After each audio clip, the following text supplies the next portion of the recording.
Once upon a time, many years ago when our grandfathers were little children, there was a doctor, and his name was Dolittle, John Dolittle. MD. MD means that he was a proper doctor and knew a whole lot. He lived in a little town called Puddleby on the Mass. All the folks, young and old, knew him well by sight.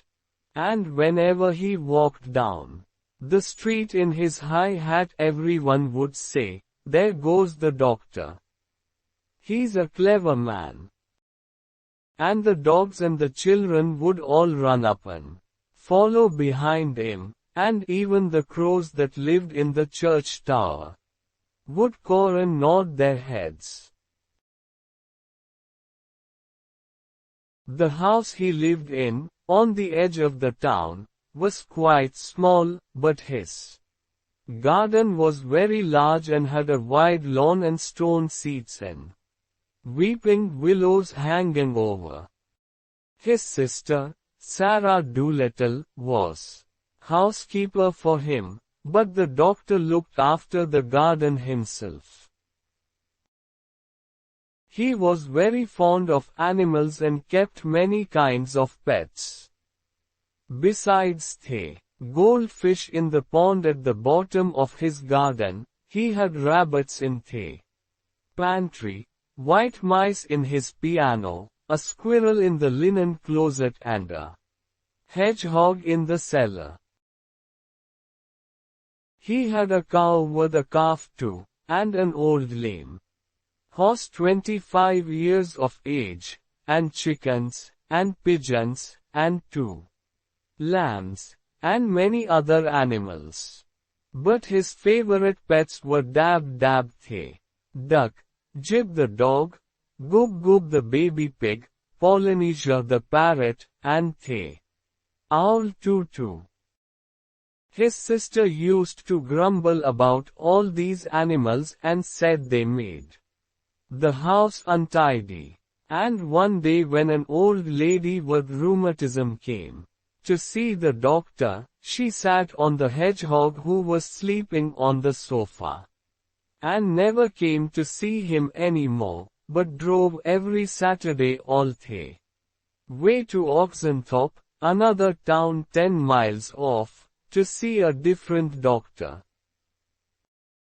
Then his sister, Sarah Dolittle, came to him and said, "John, how can you expect sick people to come and see you when you keep all these animals in the house?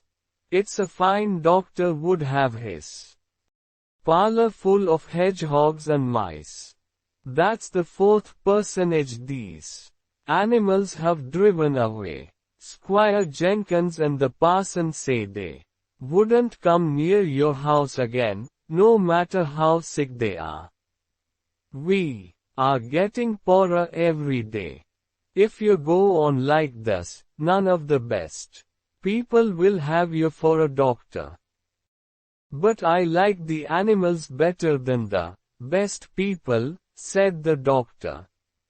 "You are ridiculous," said his sister, and walked out of the room. So, as time went on, the doctor got more and more animals, and the people who came to see him got less and less. Till at last he had no one left, except the cat's meat man, who didn't mind any kind of animals.